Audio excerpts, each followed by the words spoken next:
el nuevo punto, la nueva unidad que se refiere a la validez del derecho, ¿verdad? Em, este punto es un poquito complicado, tiene de todo, tiene de historia, hay teorías o tesis de juristas que han escrito mucho sobre el asunto y hay algunos elementos propiamente de la validez del derecho, de la norma de esas,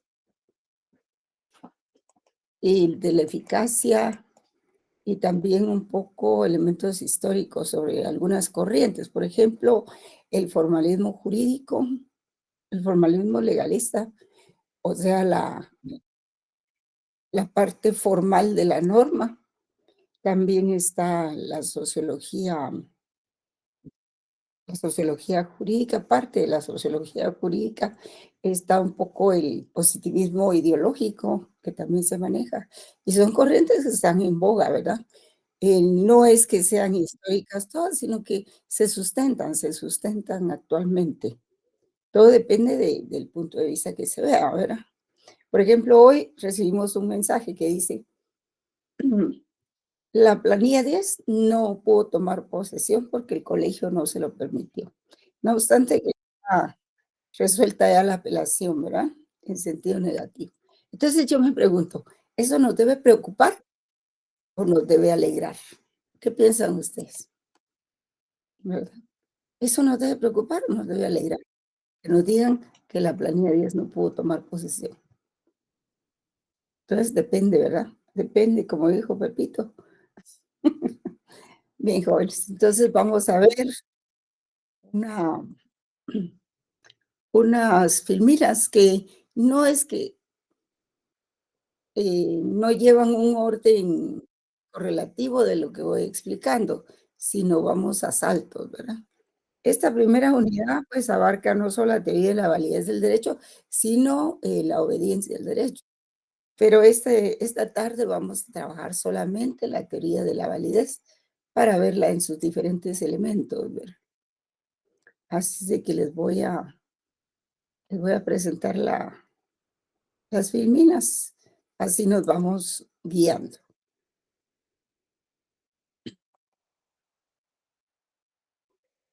Ustedes saben que hay un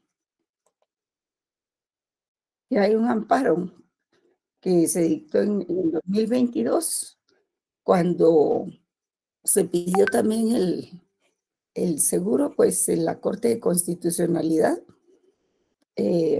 exhortó al presidente de la república a eh,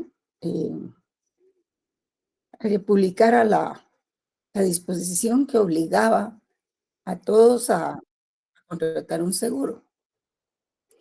Y hoy estaba oyendo, y ahí lo publicaron, ¿verdad? O sea, que esa exhortativa de la Corte de Constitucionalidad data desde 2022. Y no es porque haya cambiado el presidente que perdió vigencia, ¿verdad? Entonces, creo que es cuestión de pensar. Entonces, vamos a ver lo que es, miran la filmina, por favor, indíquenme si Sí, las ven. sí se ve, gracias. Ah, muy bien. Entonces, vamos a ir a saltos, ¿verdad? No es así en orden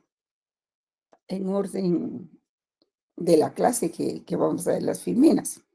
Estas filminas están llenas de antecedentes, de conceptos, de categorías, de corrientes, en fin, de muchas cosas. Cuando nosotros estudiamos, este es el tema, jóvenes, el primero esto, la teoría de la validez del derecho, que es la tercera unidad del programa, pues tenemos que hacer referencia a varios hechos y actos que dieron lugar a que se hecho fuera cambiando y desarrollando, ¿verdad? Conforme fueron avanzando los hechos de la sociedad, los hechos sociales, pues también fue avanzando el ordenamiento jurídico. Ahí tenemos, por ejemplo, algunas referencias a la sociedad medieval. Ustedes saben que la sociedad medieval pues, se dio después de la caída del Imperio Romano. Y, y digamos que los precursores de la sociedad medieval, pues fueron los santos padres, que eran San Agustín de Hipona y Santo Tomás de Aquino.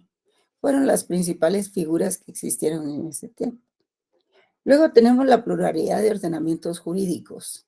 No todos los ordenamientos jurídicos del mundo se desarrollaron en la misma dirección y en el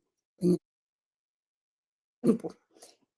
Por ejemplo, tenemos el derecho anglosajón, que se desarrolló pues, en Estados Unidos, en Noruega, en Suecia, en Francia. Bueno, Francia es latino, más que todo. Entonces, no todos los ordenamientos se fueron dando de la misma forma. Además, hubo países conquistados y países conquistadores. Y los conquistadores llevaron su derecho a esos países conquistados, como por ejemplo aquí, ¿verdad? En Guatemala y en Latinoamérica, nosotros recibimos, a excepción de Brasil, ¿verdad? Nosotros recibimos toda la escuela de los españoles, que estaba alimentada por el derecho francés con Napoleón. También otra referencia muy importante, pues son las diversas fuentes de creación del derecho. Las conocidas son, a ver, ¿quién me puede decir cuáles son las conocidas fuentes del derecho? Pues tenemos la ley, ¿verdad? Fundamentalmente, los tratados internacionales, la costumbre, ¿qué otra cosa? Los convencionalismos sociales, la jurisprudencia, en fin, la doctrina también, los estudios sobre la ciencia del derecho. Hay diversas fuentes de creación del derecho. También tuvo mucho que ver en cierta época después de la, pues, del medioevo, la aparición de las ciencias y de las artes y del derecho y de la política y de las matemáticas y muchas cosas más, ¿verdad? Después de que la iglesia perdió poder y saltamos de la teocracia, digamos que al Estado moderno, por decir así, ¿verdad? Que el Estado moderno ya es muy antiguo a estas alturas, ¿verdad? Estamos ya en el Estado contemporáneo y ahora que estamos viviendo ya otra era, la era digital.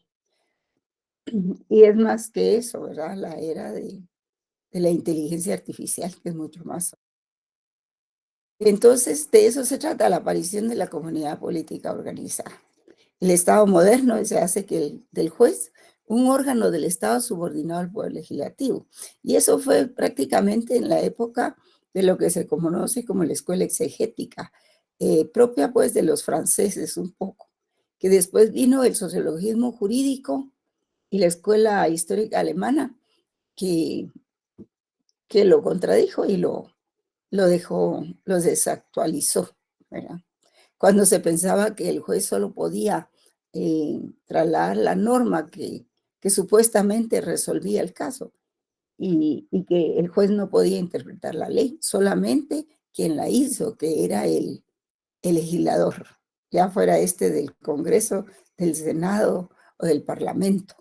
Entonces le daba mucha importancia al legislador, se decía que él lo sabía todo y que el juez no tenía más que solo trasladar la norma al caso concreto. Cosa que no duró mucho, pues, pero eso fue más o menos en la época de Maquiavelo, por ahí. Después vino la época de organizar al Estado con tres poderes y, y la creación del Poder Judicial, en la que tuvo mucho que ver el, el conde de Montesquieu, ¿verdad? También John Locke, también Juan Jacobo Rousseau y Thomas Hobbes. Todos ellos lucharon también porque se organizara el Estado como un ente político en una república con la separación de tres poderes. En fin, entonces, todos estos que les he mencionado pues son problemas teóricos fundamentales de la relación del derecho también y la moral. La moral tiene mucho que ver. Muchos se preguntan si el derecho tiene que ser moral. Por supuesto que tiene que tener moral. La moral es indispensable. Aquí tenemos algunos problemas teóricos fundamentales, ¿verdad? Que hablan sobre la conexidad entre el derecho y la moral, que es uno de los problemas más antiguos y recurrentes de la filosofía del derecho, ¿verdad?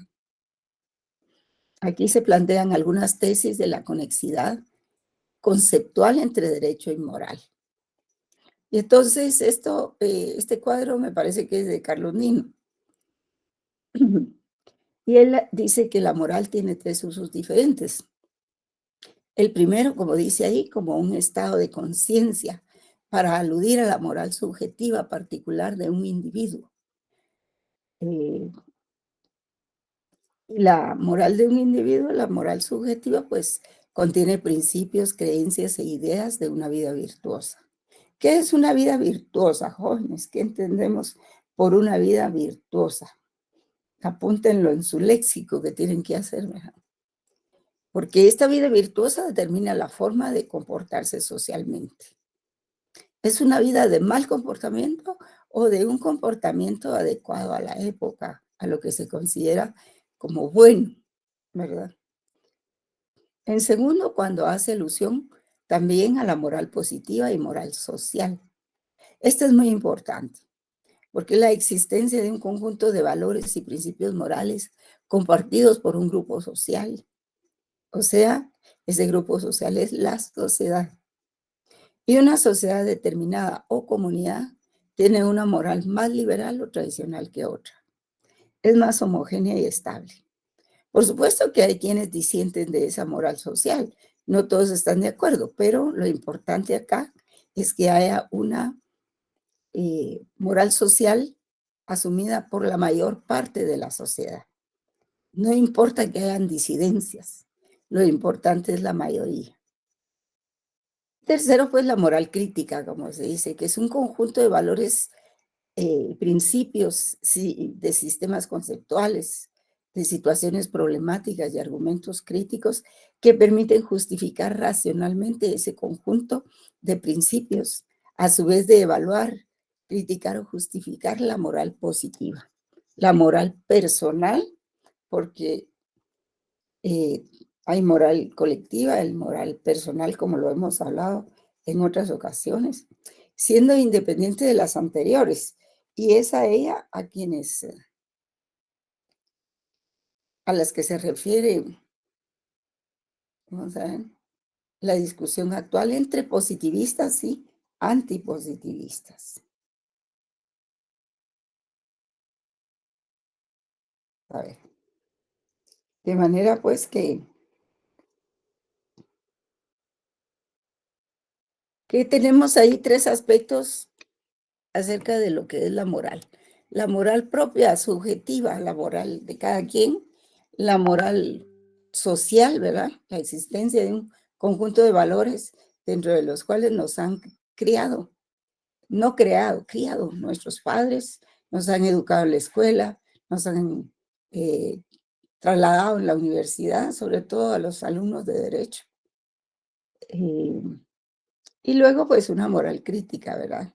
Que es donde vamos a discutir la pertinencia o no pertinencia de la moral dentro del derecho. Así las cosas, entonces, vamos a, por ejemplo, aquí Carlos Nino dice que hay algunos argumentos entre el derecho y la moral crítica, ¿va? O sea, la teoría de la vinculación. Y señala que el que afirma que los jueces deben recurrir a normas y principios morales para justificar sus decisiones, en los casos en que el derecho positivo no da una solución. Entonces, pues sí, ¿verdad? Tienen que recurrir a sus principios. El que sostiene también que los jueces deben negarse a aplicar las normas positivas que contradigan los principios morales. Actualmente, pues estamos en una crisis. El sistema judicial no pertenece pues a la democracia, ahorita ellos están actuando por su cuenta y son pocos los que son realmente independientes. Eh, el organismo judicial va por un lado y pues la sociedad va por otro lado. Y no hay manera de que se, de que se adecúen esos intereses o que por lo menos se consigan, existan jueces de justicia, ¿verdad? Y si una norma pertenece, esta es la generalidad, Si una norma jurídica pertenece a un sistema jurídico, tiene fuerza obligatoria y debe ser obedecida y aplicada por los jueces, cualquiera sea su origen y contenido moral. La ciencia jurídica debe tratar de enunciar principios de justicia aplicables a situaciones concretas y formular valoraciones sobre la conformidad o no del derecho positivo a esos principios morales, ¿verdad?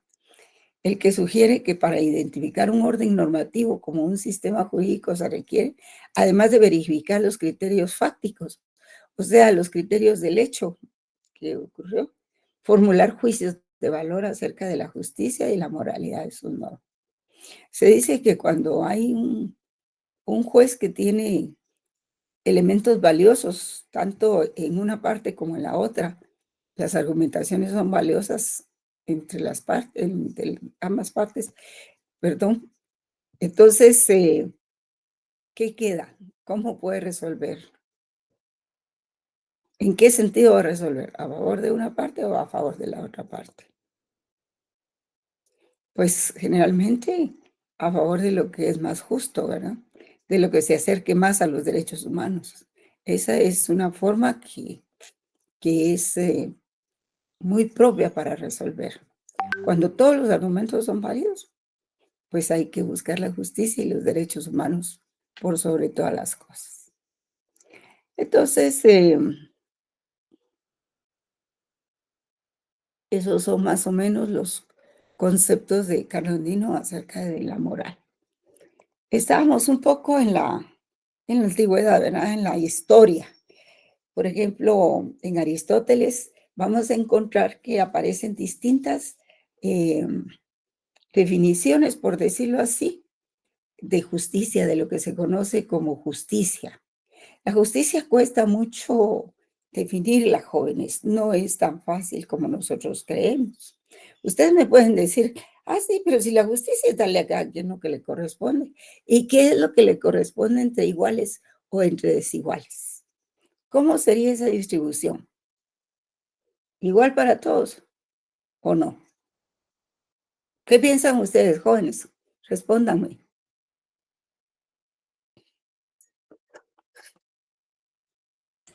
Yo creo que no, licenciado, porque realmente el que tiene más le va a tocar más y el que no tiene, pues lo poco que pueda tener, pero la justicia en realidad no es equitativa. Sí, no. Gracias, compañera, muy amable por contestarme. Sí, la verdad es de que aunque uno no quiera, pues hay diferentes percepciones de lo que es la justicia, ¿verdad? Por ejemplo, dice Aristóteles, la justicia según la igualdad, ¿verdad? En que lo igual es para iguales y lo desigual es para desiguales, ¿verdad? Fíjense ustedes, lo desigual es para desiguales y lo igual es para iguales. O la justicia correctiva, aplicable entre iguales, y la justicia distributiva, aplicable entre desiguales, y la justicia según la ley.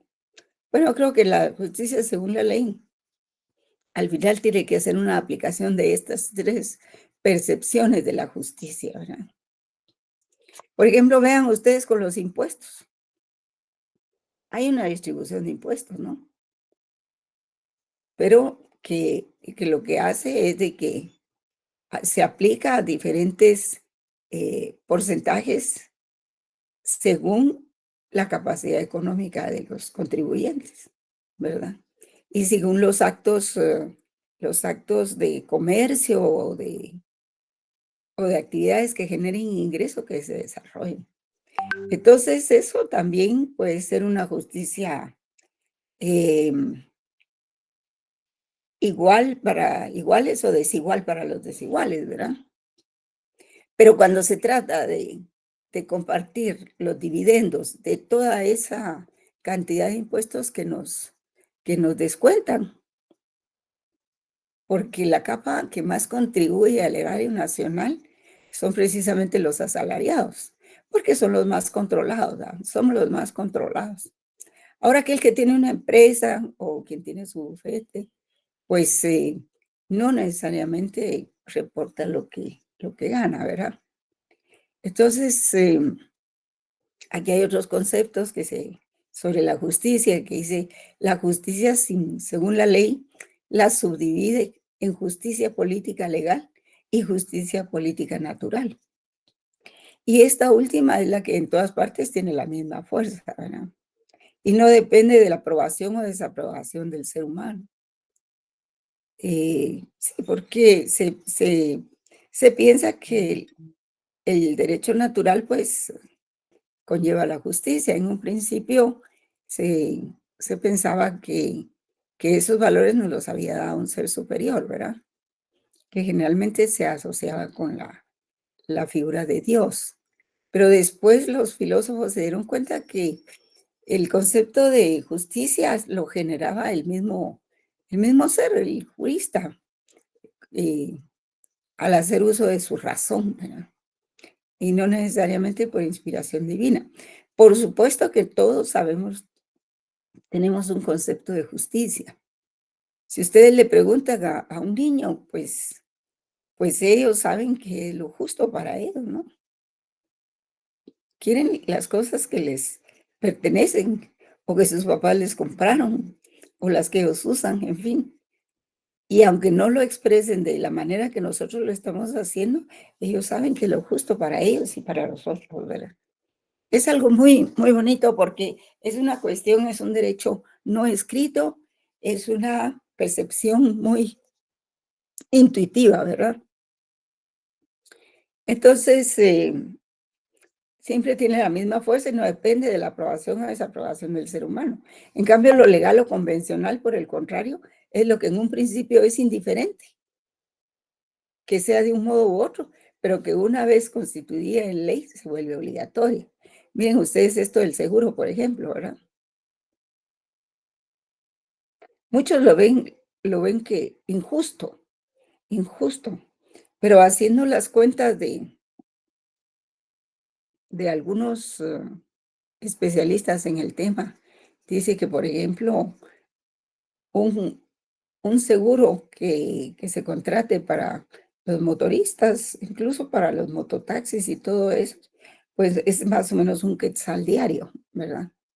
Por supuesto que eso viene a ser una carga para los que no tienen muchos ingresos, pero también las víctimas tienen derecho a una indemnización cuando son atropelladas o cuando son, pues ya ven ustedes los accidentes que se dan en Guatemala, ¿verdad? Lo que pasa es de que la sociedad guatemalteca carece de moral y entonces tiene que ser obligada por el Estado. Pero si hubiera suficiente moral en los ciudadanos, no habría necesidad de que el Estado tuviera que obligarnos por ley a cumplir con nuestras obligaciones. Seríamos responsables de lo que hacemos realmente, pero como aquí nadie es responsable, todo el mundo hay que obligarlo por la ley y todo el mundo cree que con una ley se resuelven las cosas, pues el costo lo asume el Estado, ¿verdad? El costo de esos reclamos, el costo de todas esas manifestaciones que son aprovechadas por grupos políticos opositores también al gobierno de turno. Y eso es muy claro, son los mismos grupos que se pusieron también eh, hace unos años, ¿verdad? Entonces, eso hay que discutirlo porque una sociedad que no tiene moral, pues se ve obligada a cumplir con sus obligaciones con el látigo, ¿verdad? Con el látigo, no con la exhortativa, sino por obligación. Porque aquí nadie es responsable de nadie. Todo el mundo puede obtener dinero, ofrecer un servicio y todo, y no tiene ninguna repercusión, ¿verdad? Nadie contribuye. Yo sé que es parte de la situación del país, pero no podemos seguirnos justificando en eso para no cumplir con nuestras obligaciones. En fin, la justicia natural entonces sí no se considera superior finalmente, y se llega a la conclusión de que no se considera superior a la justicia convencional. Al contrario, ¿verdad? Y se llegó a la determinación ya en el tiempo de la polis griega, de que si existía contradicción entre lo justo natural y lo justo legal, prevalecía lo justo legal, ¿verdad? porque ya se había convertido en ley y entonces se vuelve obligatorio. Y si en un principio no nos afectaba o no creíamos que nos fuera a afectar, cuando ya se convierte en ley, entonces sí nos damos cuenta, ¿no? Entonces el derecho natural se consideraba superior frente al positivo y con fuerza vinculante. Por ejemplo, en el caso de Sócrates y su disposición de obediencia absoluta de la ley. ¿Por qué murió Sócrates, jóvenes? ¿Por qué lo condenaron? ¿Ustedes se recuerdan de eso?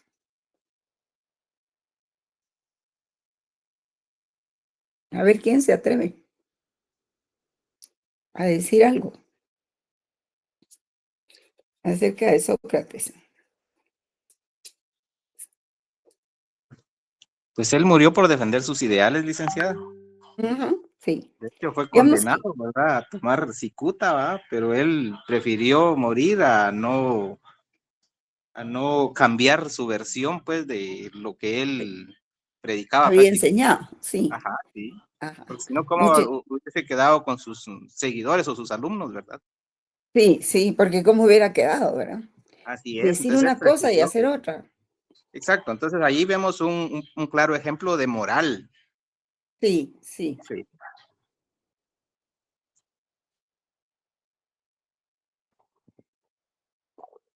Sí, sucede que Sócrates se le acusaba de haber corrompido a los jóvenes, ¿verdad?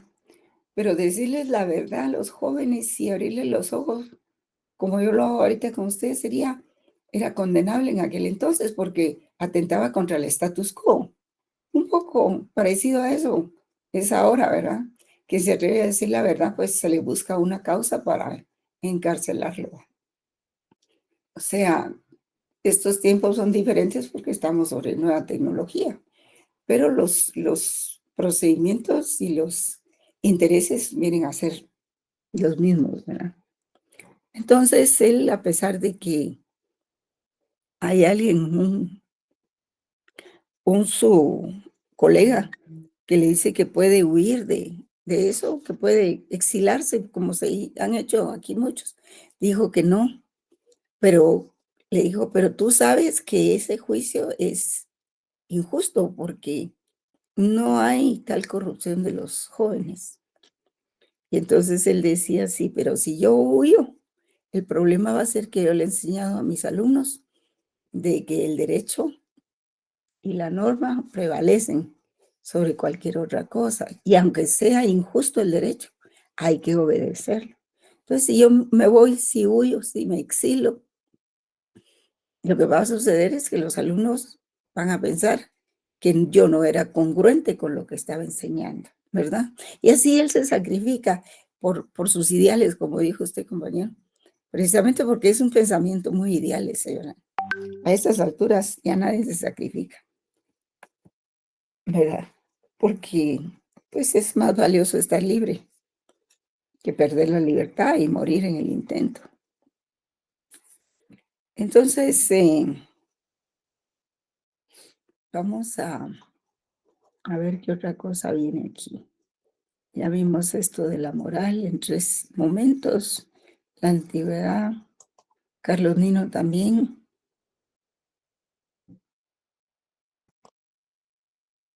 Y vamos a entrar al punto de la validez de la norma, ¿verdad? Pero antes de eso yo quisiera platicar con ustedes un poco de las corrientes del positivismo jurídico legalista, ¿verdad? Formalista, así se llama. Habíamos hablado que la sociedad medieval pues se caracterizó por una pluralidad de ordenamientos jurídicos y también por la diversidad de fuentes de creación del derecho. Tan es así que existió que para poder coordinar toda esa pluralidad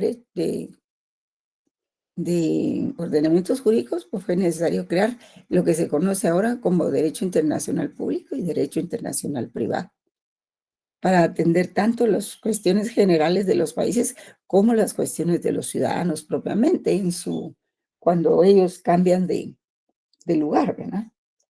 Entonces, aparece el Estado moderno que trae como consecuencia monopolización del derecho por la comunidad política organizada, a quien se reconoce como su única fuente, y a la racionalización del material jurídico disperso. ¿Qué quiere decir esto? Que entonces surgieron los codificadores para elaborar las diferentes ramas del derecho. Entonces, el Estado se encarga de establecer el derecho por medio de la ley, ¿verdad? El Estado es el encargado de eso cuando ordena que los glosadores y los posglosadores estudien el derecho y que vayan subdividiendo en diferentes ramas del derecho, ¿verdad?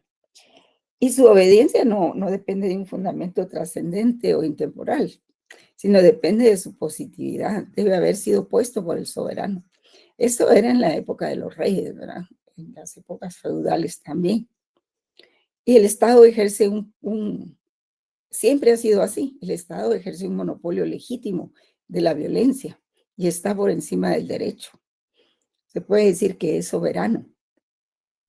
El concepto de soberanía como poder absoluto implica que el Estado está por encima del derecho y lo convierte en un ente único y autónomo que no tiene límite en el ejercicio de su poder y que carece de instancias superiores que lo legitimen. Y este hecho va a afectar de manera significativa el papel del juez. Antes de la aparición del Estado moderno, el juez en sus decisiones tenía cierto margen de libertad en elección de la norma por aplicar. Ello ya no fue posible en la nueva situación que hace del juez un órgano del Estado subordinado al poder legislativo de la ley y a la ley. Entonces, el movimiento codificador y las grandes codificaciones producidas a finales del siglo XVIII y principios del siglo XIX ordenaron todo ese conjunto de pautas heterogéneas anacrónicas que no se podían aplicar, ¿verdad? Porque eran muy contradictorias y venían desde muchos años de antigüedad y regulaban las relaciones sociales y políticas del momento actual, que fue la modernidad, ¿verdad? Que la modernidad ya es muy antigua. Entonces, la codificación permitió, por una parte, la ordenación y racionalización de los materiales normativos a partir de un nuevo orden jerárquico de fuente, y por otra, también permitió la creación de reglas del derecho, que cimienta el naciente Estado liberal de derecho en oposición a una tradición jurídica conservadora y monárquica. Sí, porque digamos los movimientos liberales, políticos liberales, fueron muy buenos para liberarse de toda ese yugo de la monarquía, que se mantuvo vigente durante muchos años. Entonces vienen los movimientos liberales y lograron liberarse de todo eso y cambiar, por ejemplo, una monarquía en una república. Y eso tiene de positivo el Estado liberal. Pero el Estado liberal hizo un uso y abuso en muchos países y ya se convirtió en la derecha más recalcitrante, ¿verdad? Y todo esto en oposición a los codificadores entonces concibieron el código como la única fuente de validez del derecho, pues a su juicio el derecho del código, insuperable y completo, contenía los preceptos jurídicos necesarios elaborados racionalmente por el legislador, lo que conduce a que no se aceptara otra fuente de derecho que no fuera la ley del código. Y entre los hechos que determinaron la aparición del positivismo legalista y formalista, por ejemplo, en Francia, fue el surgimiento de lo que se llamó exégesis, que eso se encuentra primeramente en el fenómeno mismo de la codificación, que hace que el código se constituya en un manual o un prontuario básico, donde el operador jurídico sin mucho esfuerzo hallaba la solución del caso, aunque este caso no se adaptara exactamente a lo que se estaba resolviendo. Entonces el código aparece como la vía más simple y breve para la solución de la controversia, restándole protagonismo a las otras fuentes del derecho, ¿verdad? Ligda, Sí. Buenas tardes, perdone la interrupción. Es que hay unos compañeros que quieren entrar a la clase. Ah, sí, cómo no, sí. Gracias, hoy me había concentrado más que todo en...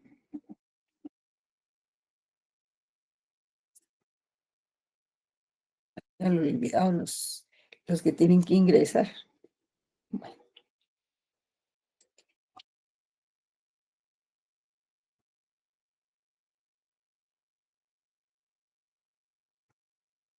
aquí van ya.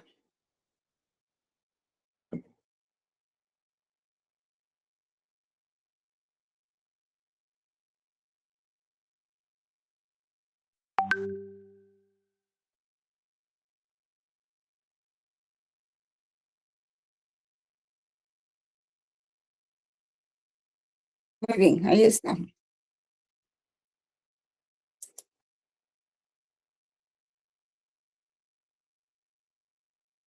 a esperar que ingresen otros.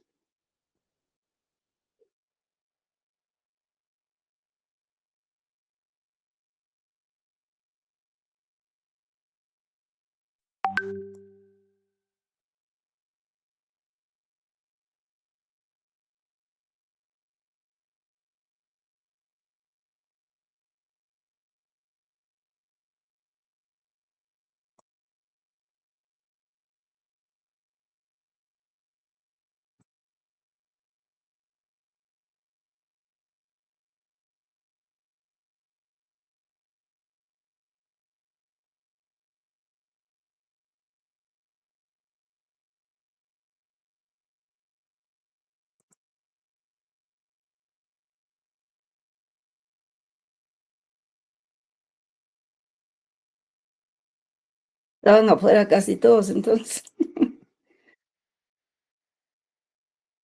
Sí, Ligda, disculpe. Sí, sí, Sandra Elizabeth, cuénteme.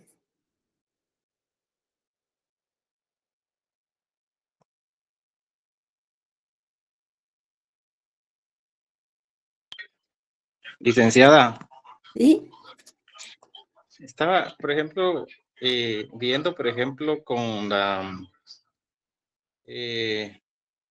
bueno, acá que dice la validez como fuerza vinculante de una obligación moral de obediencia.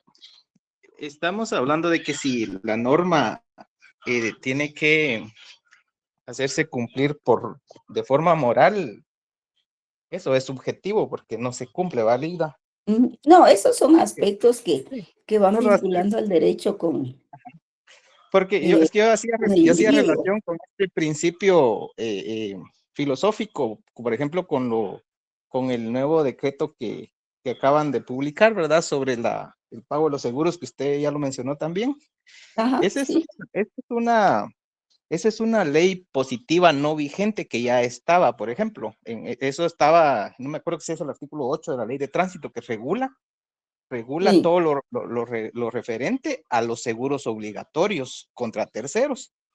Pero Ujú, eso se vino a convertir en una norma positiva, pero no vigente. Entonces, que se ujú, tendría, bueno, aquí ya ujú. entra la moral, Era lo que porque, yo decía, ¿va?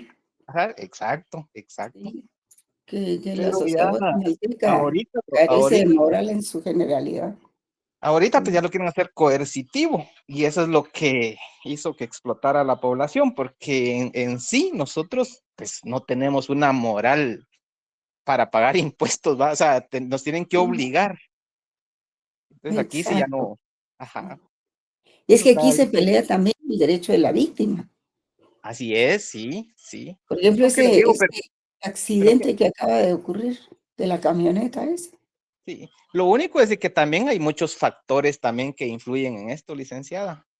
Hay muchos factores, porque por ejemplo, eh, ¿cuál Sí, es hay el fin grupos del Estado, verdad? interesados en generar desorden, ¿verdad? El Aprovechar fin la del Estado es coyuntura para... cumplir con todas las necesidades de la población, pero también por eso va a percibir los ingresos.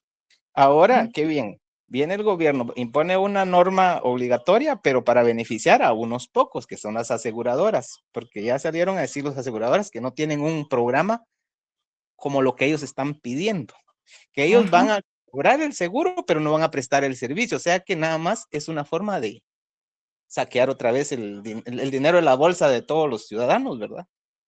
Entonces Pues ahí sí, caemos otra vez que no tenemos moral.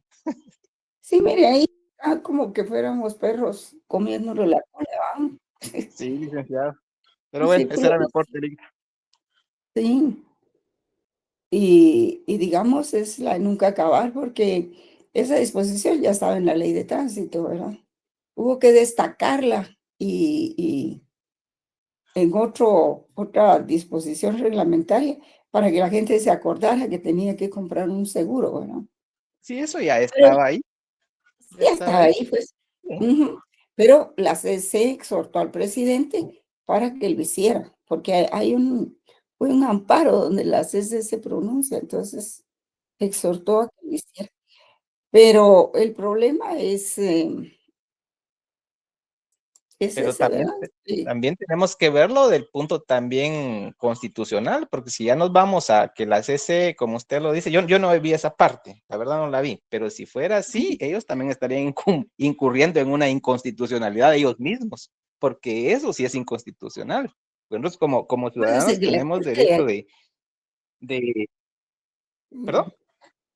mm, y la CC ha intervenido hasta en el nombramiento de autoridades bancarias, pues, o sea, ha intervenido en todo, Sí, eso, menos en lo sí, que están en todo, debería ¿verdad? hacer. Están en todo menos a favor de la justicia. Sí, sí, así es, sí.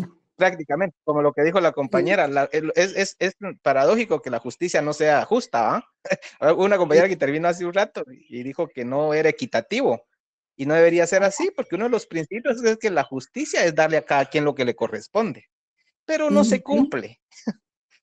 Ajá. sí. Sí, esa es la definición más conocida. Pero es que por algo tiene que empezar. Todos los países de Estados Unidos, por ejemplo, todo el mundo tiene su seguro.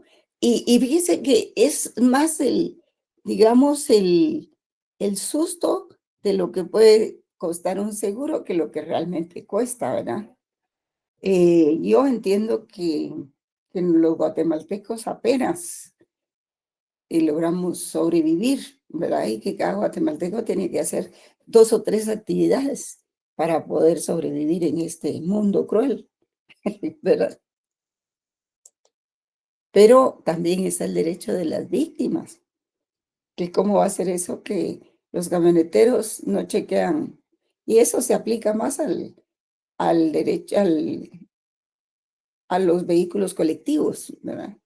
Digamos, las camionetas, los buses, más que más que a una moto. Pero a veces las motos, los motoristas también son un poquito irresponsables. Y entonces uno tiene que manejar pues a la defensiva, porque pues así es la cosa, ¿verdad? Aquí en Guatemala es el derecho del más fuerte, estamos llegando a eso, lamentablemente. Sí, aquí está la sentencia. Gracias, María José Salomé. Ahí nos indicó ella en el chat. Pueden ver la sentencia de lo que estábamos platicando, la sentencia del 2022, ¿verdad?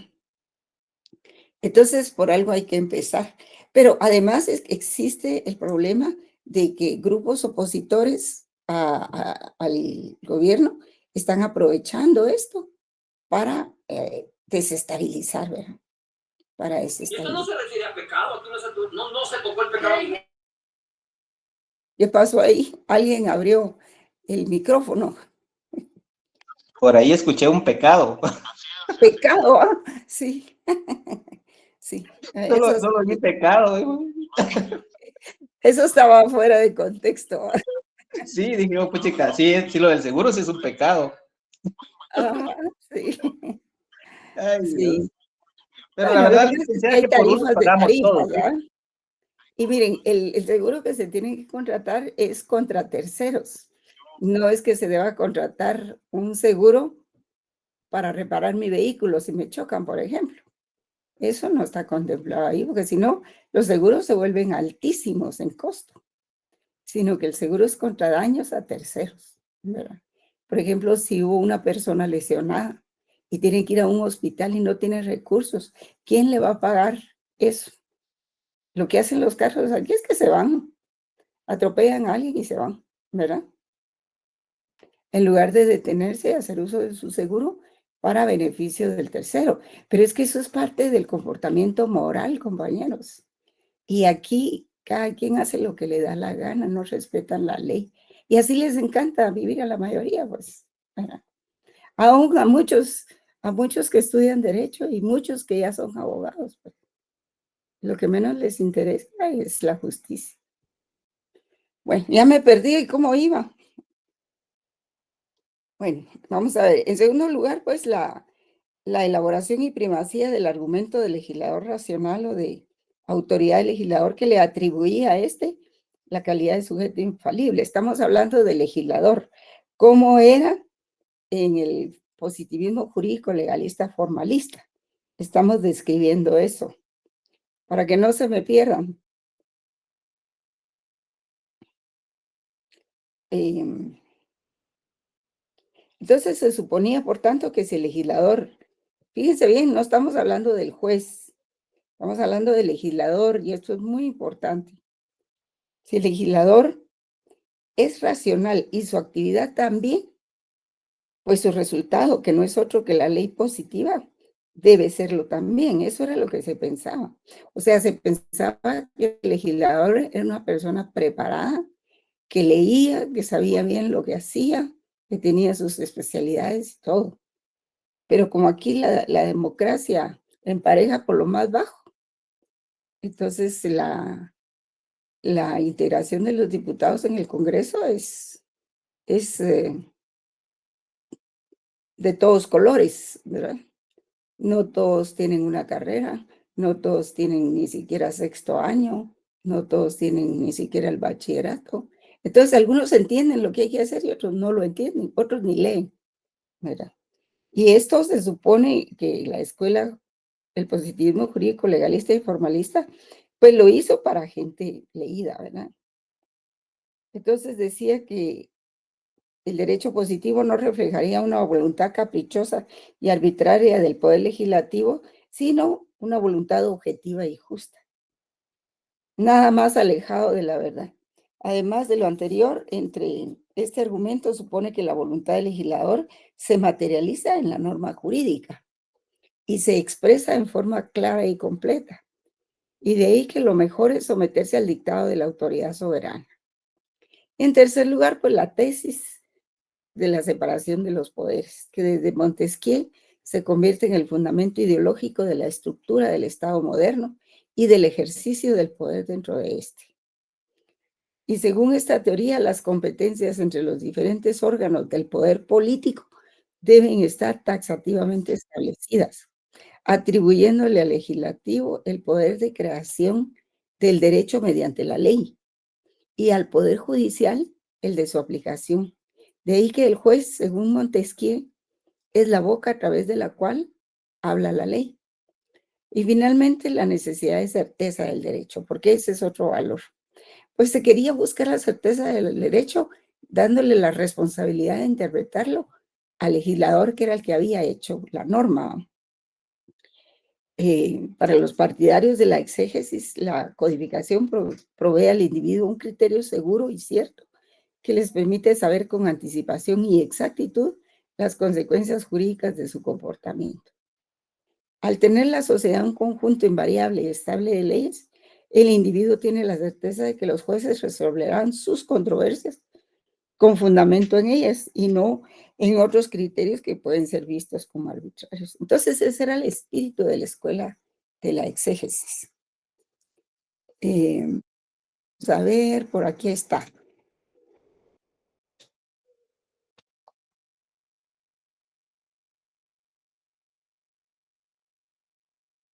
Vamos a ver, aquí está. Aquí está lo de las codificaciones. Que eso se dio para evitar las pautas contradictorias, anacrónicas y heterogéneas que regulaban las relaciones sociales y políticas. Eso permitió la ordenación y racionalización de los materiales normativos, permitió obtener un nuevo orden jerárquico. Acuérdense que, pues, ahora contamos con la pirámide de las leyes, que dicen que no la hizo exactamente Hans Kelsen, como se nos ha enseñado. Y también se obtuvo reglas de derecho que fundó el Estado liberal en oposición a la tradición jurídica conservadora y monárquica. Entonces se pensaba que el código era la única fuente del derecho. Y así, ¿verdad? Con esta aparición del positivismo, legalismo y formalista, dieron algunos hechos. En primer lugar, en Francia, la codificación del código era un manual o prontuario básico para resolver controversias por la vía más simple, como dice ahí lo pueden leer ustedes. En segundo lugar, la primacía del argumento del legislador racional, o sea, de quién creaba la norma como autoridad. Se le consideraba infalible. Imagínense ahora considerarlos infalibles a los diputados. Y en tercer lugar, la tesis de la separación de poderes de Montesquieu, que fue el fundamento ideológico del Estado moderno y del ejercicio del poder. Pero digamos que todas esas instituciones se han pervertido, han degenerado en otras cosas, se han utilizado, mal utilizado para otras cuestiones que no fueron creadas. Y pues la historia está ahí y esos fueron los antecedentes. El mal uso que se les haga a esas instituciones actualmente, eso es otra cosa, ¿verdad? En contradicción con esto, surge el positivismo sociológico antiformalista. Entonces señala que eso que nos enseñaba el Exuelas del exégesis no es correcto. Señala los límites y debilidades de la codificación y del positivismo legalista formalista. Defensores aceptan que sigue siendo la ley elaborada por el legislador, pero la diferencia del positivismo legalista y formalista no se acepta. Hay una diferencia en que ya aquí, en el positivismo sociológico, no se acepta que el juez simplemente vacíe el contenido de la norma para resolver. Eso ya es inadmisible en el positivismo sociológico antiformalista. Y este contenido de la ley no solo es moral, como supone el justnaturalismo, sino que lleva la intención del legislador mediante la ley. Pero nosotros preguntamos, ¿a quién sirve la ley? ¿Para qué se hizo esa ley? ¿Qué intereses protege? Entonces ahí es donde no se le puede dar esa facultad de interpretar la norma para un caso concreto al legislador, porque el legislador responde a intereses políticos determinados, ¿verdad? Y de eso hemos visto muchas cosas ahora. Entonces, esta norma, esta corriente, el positivismo sociológico antiformalista, es opositora al positivismo jurídico legalista formalista, ¿verdad? Vamos a ver.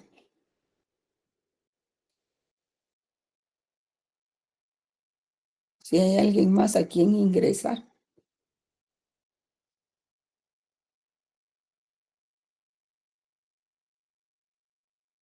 Bueno, entonces, ahorita voy a ingresar a otros compañeros.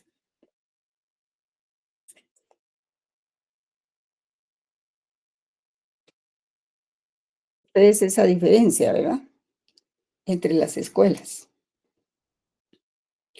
Y ahora, pues, en la escuela medieval, pues, esto, pues, ya lo había mencionado sobre San Agustín de Hipona, que él concebía, digamos, la justicia y el derecho natural en esta forma, en una ley eterna, decía ley que abarcaba la ley eterna, ordenadora del cosmos en el mundo humano, la ley natural, que la misma ley, en tanto se aplica al ser humano, y la ley positiva, producto del ser humano, de la razón humana, en que se decía que no es ley la que no es justa. O sea que cuando se habla de las 3 leyes de San Agustín de Hipona, no hay tales 3 leyes, es una sola, que se aplica en diferentes aspectos, como esos que ven ustedes aquí. Bueno, entonces vamos a ingresar. Tengo varias definiciones de esto que estaba hablando con ustedes, pero Esto es de la eficacia de o de la validez de la ley. Y vamos a entrar en ese aspecto. Vamos a iniciar con el punto del concepto de validez de la norma. ¿Están ahí, jóvenes? No los oigo. Sí, Lita. Sí, Ligda, aquí estamos. Presencial. Pensé que estaba yo sola, que Sí, tenía sí. el micrófono apagado. Entonces tenemos el concepto de la validez de la norma, que es este capítulo que nos ocupa, ¿verdad? Norberto Bobbio, que es otro jurista de la modernidad, que está junto con, bueno, él es posterior a Del Vecchio, ¿verdad? Y digamos, más o menos a la par de Máximo Pacheco, que fue el primer texto que les entregué. Él señala que el concepto de validez de la norma tiene 3 problemas. Dice. El de su justicia, o sea, un problema deontológico. Aquí vemos pues de que el problema deontológico es el mundo del deber ser. Tiene también el problema de su eficacia, problema fenomenológico. ¿Cómo es que el derecho actúa cuando ya se está aplicando a una sociedad? Ese es el problema fenomenológico. Es un fenómeno universal, porque derecho hay en todas las sociedades, en todo el planeta. Y el de la validez de la norma, que es un problema ontológico, ¿verdad? Del ser del derecho. Para Norberto Bobbio, lo más importante es la validez jurídica o formal. Y su justicia y eficacia no se relaciona con la validez, dice él. Al Ross, este es otro jurista, dice que como la validez como sinónimo de eficacia jurídica puede o no producir los efectos jurídicos deseados según un sistema de normas dado. En este caso, el enunciado tiene un sentido interno y normativo, como en la dogmática jurídica. La validez como sinónimo de fuerza obligatoria moral, tal como se entiende por la teoría del derecho natural, Ross considera que este es el verdadero sentido de validez, la fuerza obligatoria moral, tal como se entiende por la teoría del derecho natural. Y como sinónimo de eficacia sociológica, pues en este caso sería la afirmación que tiene un sentido externo y fáctico y muestra la existencia efectiva y real de una norma o de un sistema jurídico para distinguirlos de los meros proyectos de normas. Bueno, reglamentos o pautas imaginadas. Entonces viene Robert Alexis y también habla acerca de la eficacia, la corrección moral y la legalidad. Eficacia o validez social dice que una norma es válida si es obedecida regularmente por sus destinatarios o ante la desobediencia o transgresión se aplica una sanción por la autoridad competente. La legalidad, el concepto formal de validez jurídica en sentido estricto, presupondría que una norma es válida jurídicamente si ha sido dictada conforme al ordenamiento jurídico. Pongan mucha atención en esto, jóvenes.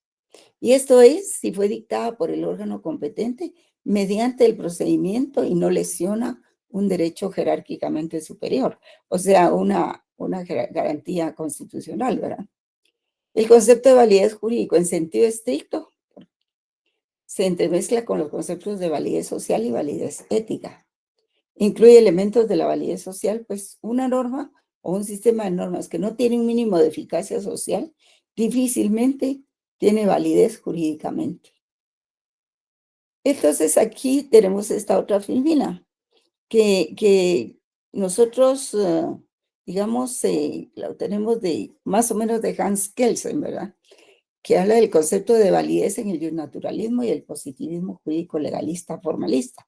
Estas son 2 corrientes importantes. En el justnaturalismo puede ser teológico y laico o racional. El concepto teológico sostiene por una parte que el derecho natural o justo se origina del hombre como hijo de Dios. Esto tiene relación con el derecho canónico, jóvenes. Y el segundo, que el derecho es válido porque resulta de la naturaleza del hombre como ser racional. Esto se parece mucho a lo que decía San Agustín de Hipona. Y aquí hay otra acotación, ¿verdad? Los sofistas señalan la contradicción entre aquello que por naturaleza permanece invariable, como la justicia, y aquello que surge de la convención o acuerdo o por voluntad de poder manifestada en hábitos, costumbre y finalmente la ley. Pero aquí vamos a ver otros conceptos más claros sobre la validez. La validez de, por ejemplo, esto es obtenido de el autor Hans Kelsen, que él es un autor, un jurista ya de la posmodernidad. Y aquí está muy claro, y pónganle mucha atención. El concepto de validez en el formalismo jurídico, dice, o validez formal, según Hans Kelsen, se establece así. Fíjense bien. ¿Cuáles son las condiciones formales de una norma para que sea válida? Pues es el proceso de creación de la norma. El proceso de creación de la norma lo conocemos también como proceso legislativo. O sea, el hecho de que la norma se conozca por medio de un anteproyecto de ley que lleva sus estudios jurídico-doctrinarios, que luego lleva sus dictámenes de las diferentes, digamos, de puntos constitucionales, luego de la rama a que se refiere, la especialidad, luego las correcciones, luego la aprobación por artículos y luego la aprobación final, se le envía al Ejecutivo para que lo vete o para que lo publique y ya tenemos la norma. Entonces, esas condiciones formales son el proceso de creación de la norma. Y las condiciones materiales es precisamente lo que prohíbe, manda o permite la norma. Y esto va en el contenido de la norma. Va del contenido de la norma a la interpretación de la misma.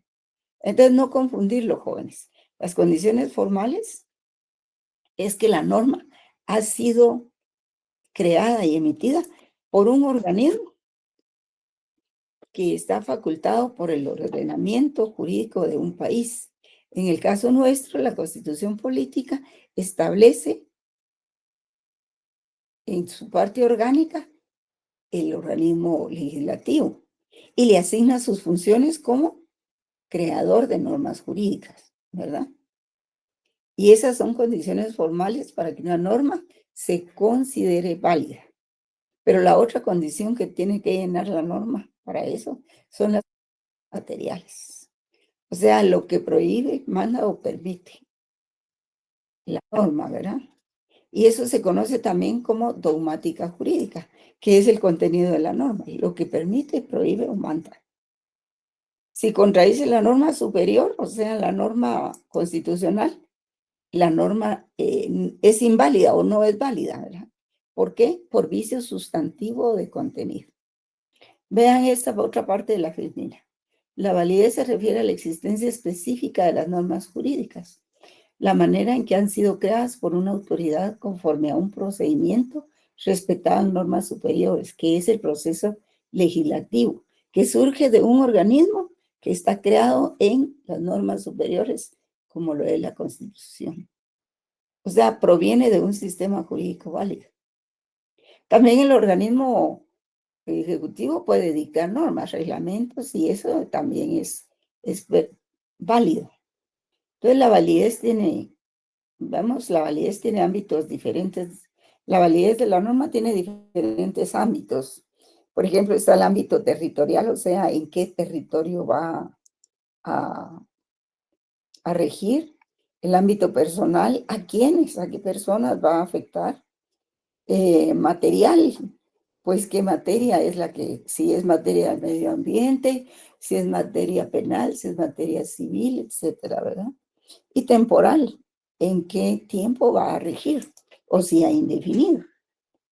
Y aquí nos faltó espacial. Y eso es lo que tiene que ver mucho con el derecho internacional público y el derecho internacional privado, ¿verdad? Y si una norma deja de ser aplicada, ¿qué ocurre con ella? Deja de ser válida porque al dejar de ser aplicada, pues pierde eficacia, ¿verdad? Que es una condición de la validez. Pero el problema de seguir ese criterio es que la eficacia no hace la validez. Y si dependiera de la eficacia, pues pasaríamos del mundo del ser al mundo del deber ser y todo sería eficaz, aunque no fuera válido. Entonces estaríamos en la costumbre y no necesitaríamos reglas.